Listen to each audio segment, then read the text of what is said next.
And hi again. The program, by now you probably know, is Serving the Valley.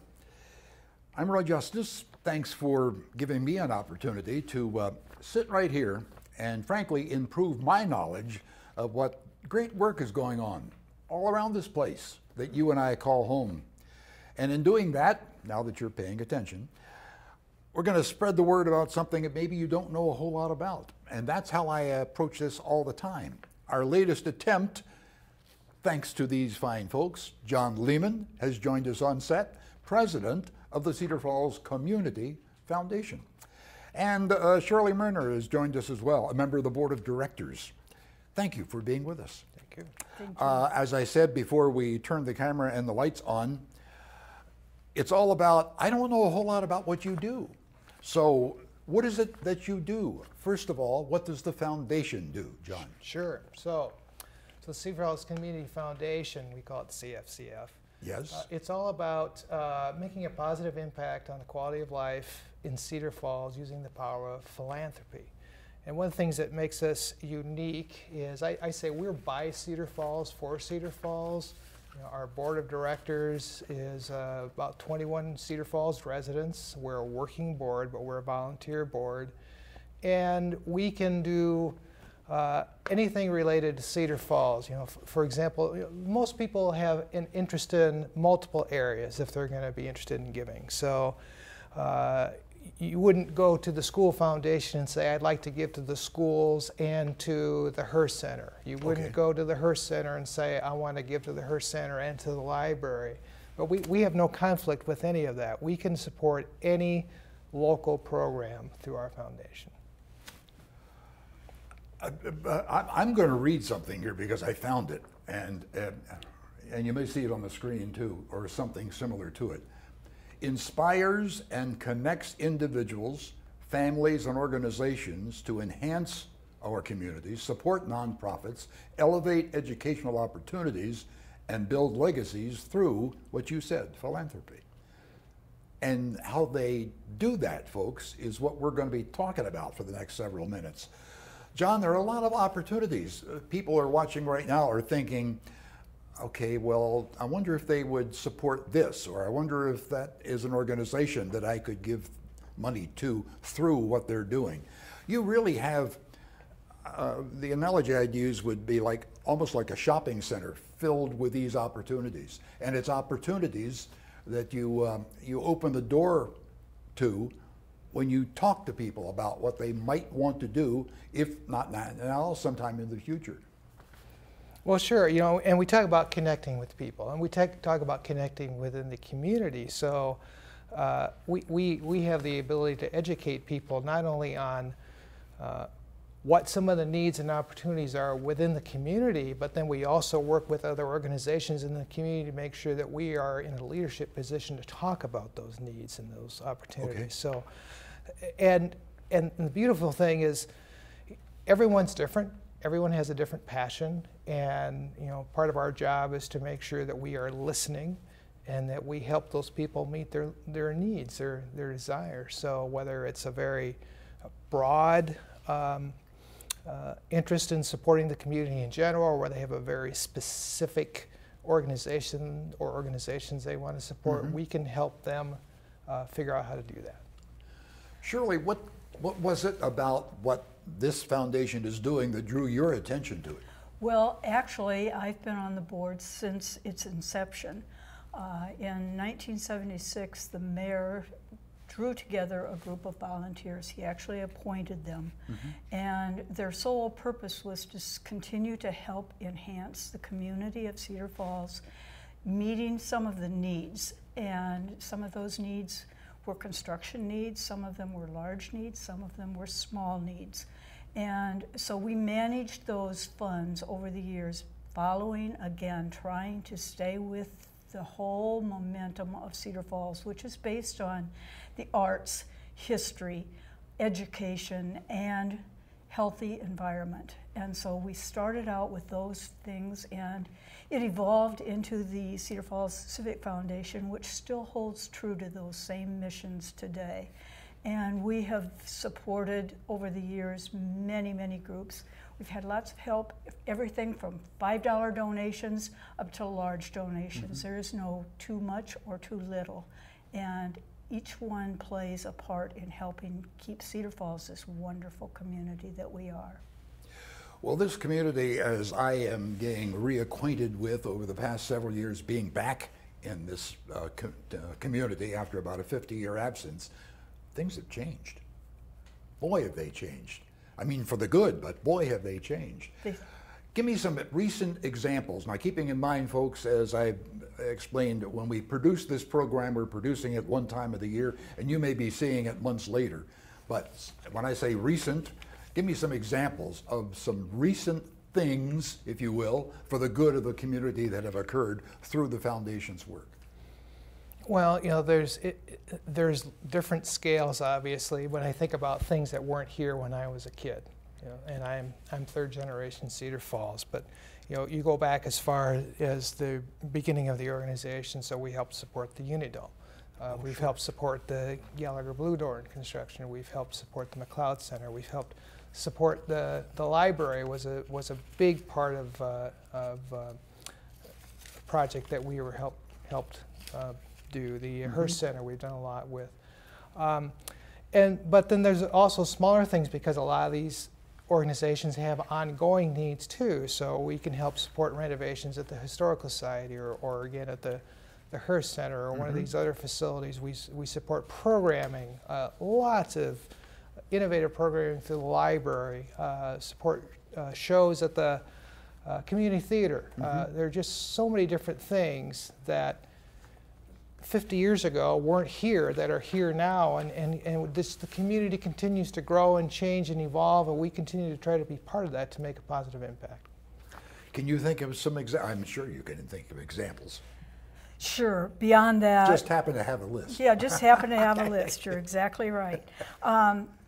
As John said, many, many more, but the North Cedar Nest sculpture is an addition that was helped by this UNI Students Abroad. We send 6 students abroad every year to continue their education, to expand, to come back and bring some of those ideas and help us implement those into the communities.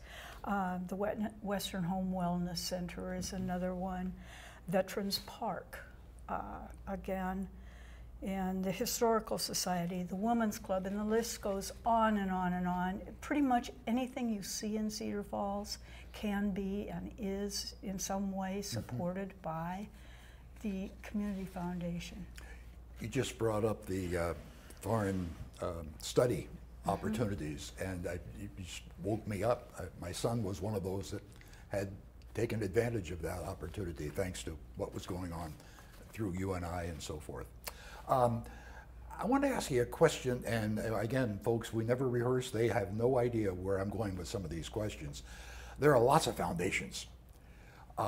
You put them all in, or you have a lot of them under your dome as well, so to speak. How does one decide from a historic standpoint and from a being good with your money standpoint? How are foundations graded as to, is this one that I really can trust, if you will, when they grade foundations about their efficiency and administrative costs and things like that? Is there a group that takes a look at all these and gives a grade to them? And if so, I mean, I'm assuming there is, how do we stack up? Well, you know, that's a really good question. I hope. and one of the things that I think we're really proud of is the Cedar Falls Community Foundation is one of the smaller foundations in the country that has achieved and maintained national accreditation through the National Council on Foundations. Okay. And we have to go through a review process every couple of years. And they look at all of our policies and procedures and the funds and our accounting and our fiduciary roles and making sure that we're doing all those things. And it's a pass-fail. And if you don't check every box, you know, well, I'm sorry, we're taking away your accreditation. So that is something that's really important to us. And we spent quite a bit of effort achieving that so that people can have confidence that, you're dealing with a professional organization that knows what it's doing, that meets a high level of standards, and is somebody that's going to be around to take care of your contributions, not just now, but in the future, so that we can make a positive impact long term, build legacy in the community. Okay. So the process starts obviously with either a phone call or email and then what? Well, if you're talking about from a donor, typically it's a multi-step process when we need to find out what is it you want to do and how do you want to do it. Mm-hmm. If you have somebody that has a small amount, we would try to find an existing fund, an existing area that we already have in place, and try to steer them to something that can make an impact. You have individuals that have significant funds, and we can talk to them about maybe you'd like to create a fund and have ability to make recommendations. There's a neat opportunity called a donor advised fund where a family can create a fund, and then you can involve your kids in making decisions on how to make gifts throughout the community. You might want to have a permanent legacy endowment, that lives on after you have lived on, or maybe it's part of an estate gift. And there are so many different ways to accomplish that, and our job is to help find the match for what you're interested in doing. Okay, so the advantage of doing that like now, as opposed to waiting until a crisis situation or a death in the family, and gee, I wonder what we could have or should have done. Give me some examples of there's actually maybe some financial advantage to playing this role in advance? Yeah, so I have to be careful because a foundation is not allowed to give tax advice, but Okay. of course contributions to a community foundation are fully tax deductible under the tax laws. Okay.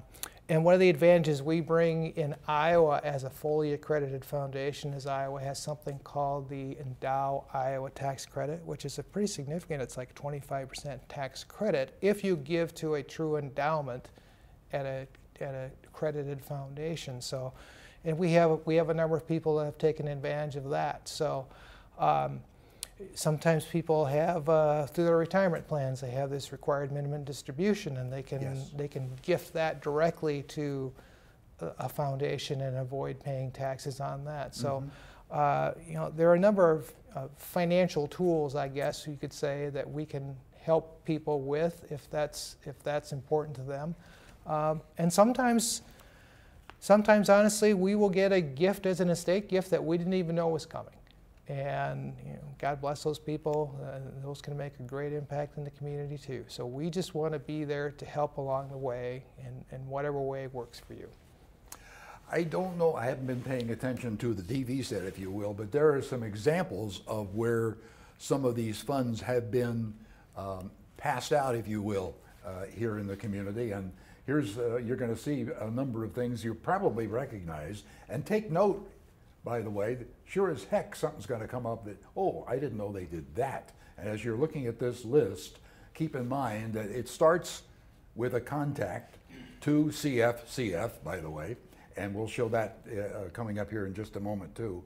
These are examples of where the funds from the Cedar Falls Community Foundation have already been in use. And as John just outlined, maybe there's something you would have a question about. I wonder if this would qualify, if you will, for that kind of, and again, there's your contact information to John for the first step in deciding how to go about that.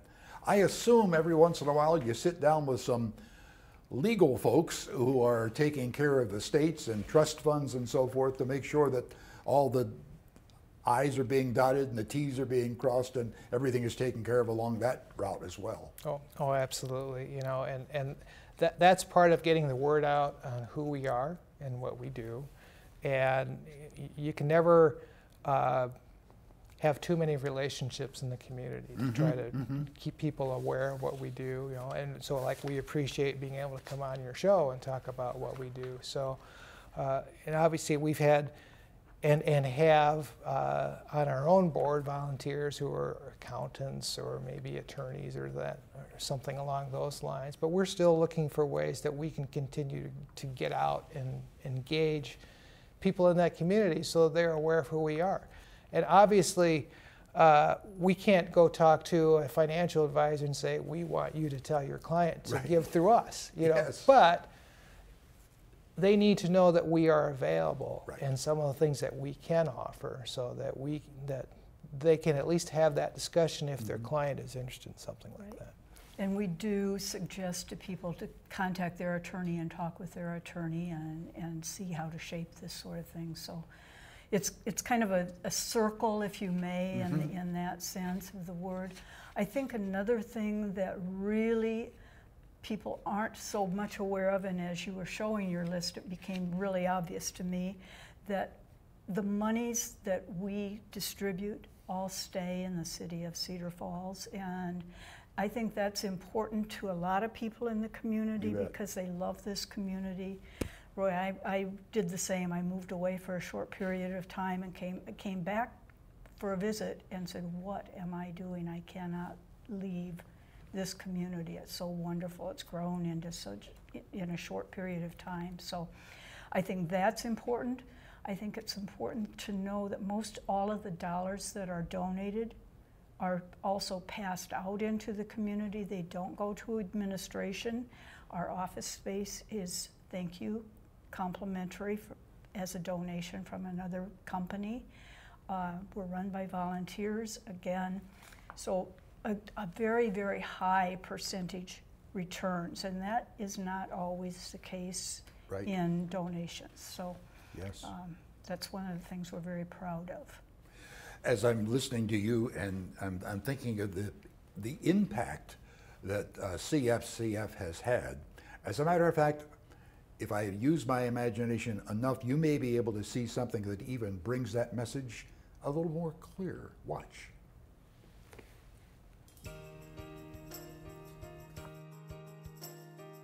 The quality of life in Cedar Falls has been enhanced greatly through the Cedar Falls Community Foundation.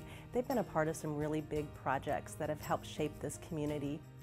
The Cedar Falls Community Foundation exists in order to support the growth and development of the community and provide an opportunity for the citizens of Cedar Falls to be engaged and a part of the quality of life that we have here.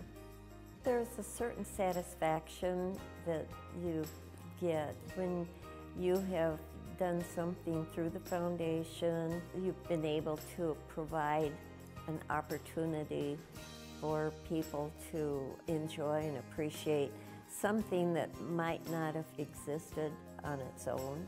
It just opens the door for many other activities. This was a way that Mom could make the connection and do something that would benefit the community. Pickleball is a very fast-growing sport, not only across the nation, but here in Cedar Falls. We wanted to build a dedicated pickleball complex, and we approached the city of Cedar Falls to see if they'd be willing to support us and partner with us. And they did, but we needed to raise private funds in order for it to move forward on their schedule. The Cedar Falls Community Foundation is a great partner. They have been so easy to work with. It was a very easy process to get an account established in the Cedar Falls Community Foundation so that we could have our members direct charitable gifts to support the court project. The foundation oversees a vision of what could be. I will equate it to a conductor. So you have your symphony conductor who knows the whole score and knows all the players, and everybody plays a vital part, but you need somebody that's going to allow it to grow in the way that it can be as fruitful as it can be. And so the foundation can take people's resources and ideas and then cast that vision and allow our community to grow in even better ways. The history and the past success and what they've accomplished so quietly over the years can be expanded upon. And I think that the more citizens that take advantage of the opportunity to invest in the community by investing in the Cedar Falls Community Foundation, the future of our community will only become brighter and brighter.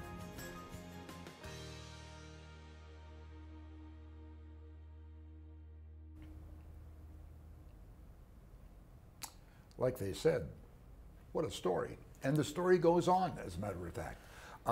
And so does our program. We're not done yet. Let's come back to kind of today. I mean, in this particular year, I drive around town, there's a lot of stuff going on in this community. We were paused, if you will, over the past whatever. I like to forget that, thank you. But what are some of the recent needs that have come to the attention of CFCF? Well, you know, you bring up an important point, which is that an important role of a community foundation like the CFCF is to be in tune with community needs. And there's no shortage of needs and opportunities to give. So we have to be in touch with other organizations and what can we focus our efforts on to try to make a positive impact that people will notice. So for an example, we've been focusing recently on building up what we call our Children and Families Fund, and in particular we're looking at the problem of child care needs, which is not just a local problem, it's a national problem. Yes. So we're connected with the Northeast Iowa Child Care Referral and Resource Program, trying to educate ourselves on what some of the issues are. If you look in the local community, for every 5 kids that need child care, there's only 4 spots available. You know, so 20% of the kids, they don't have a place to go. Right. And there are so many factors impacting the availability and affordability of child care, and how can we impact that? And a lot of it comes down to the fact that you don't think about, when you think about how expensive it is, you don't realize, well, the staffing levels in a room of babies is no more than 4 babies for 1 paid staff. Well, that means that every parent has to pay a quarter of somebody's annual living, right. You know, to be able to do that. So how can we support and backfill some of those costs for child care to make it more affordable so that they can increase their capacity, so that they can bring more kids in, so that parents aren't having to make the hard choice of, do I have to drop out of the workforce for a while? And it's an economic issue. So that's just one example of the type of thing that we are trying to make a positive impact in Cedar Falls for. I think the #1 issue that a lot of families face is can't afford to have mom out of the home earning an income because of the cost of childcare. Right. Absolutely, yeah. And it seems to be a growing need. Oh yes. And you know, it's truly a hardship on people, and so again, we're trying to help solve that problem, or at least ease the burden on those that we can.